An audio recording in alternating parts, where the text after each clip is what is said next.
ભારતીય બજાર માટે આજે મિશ્ર સંકેતો. એફઆઈએસની કેશ અને વાયદા બંનેમાં વેચવાલી વધી. Gift Nifty flat. એશિયા પણ મિક્સ્ડ. ત્યાં જ અમેરિકાના બજારોમાં તેજી. રેકોર્ડ ઊંચાઈ પર બંધ થયો નાસ્ડેક. યુક્રેન યુદ્ધથી નારાજ અમેરિકાના રાષ્ટ્રપતિ ડોનાલ્ડ ટ્રમ્પે રશિયા પર નવા ટેરિફ લગાવવાની આપી ચેતવણી. કહ્યું 50 દિવસોમાં યુદ્ધ રોકે રશિયા, નહીં તો લગાવશે વધુ કડક ટેરિફ. રશિયાથી વસ્તુઓ ખરીદનાર પર લેવાશે એક્શન.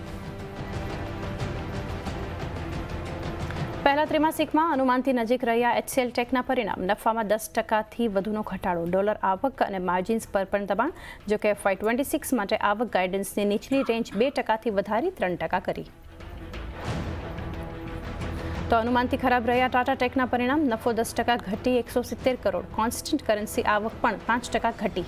ત્યાં જ માર્જિન્સ પર દબાણ. જોકે કંપનીએ બીજા ત્રિમાસિકમાં રિકવરીની વ્યક્ત કરી આશા. દેશમાં રિટેલ મોંઘવારીની ગતિ 2.10% સુધી ઘટી. જાન્યુઆરી 2019ના નીચલા સ્તર પર પહોંચી. શાકભાજી અને દાળની કિંમતોમાં ઘટાડાની દેખાઈ અસર. અને એલન મસ્કની ટેસ્લાની ભારતમાં એન્ટ્રી. આજે ખુલશે મુંબઈના BKCમાં પહેલો શોરૂમ. પોતાના 3 પોપ્યુલર મોડેલનું કરશે શોકેસિંગ.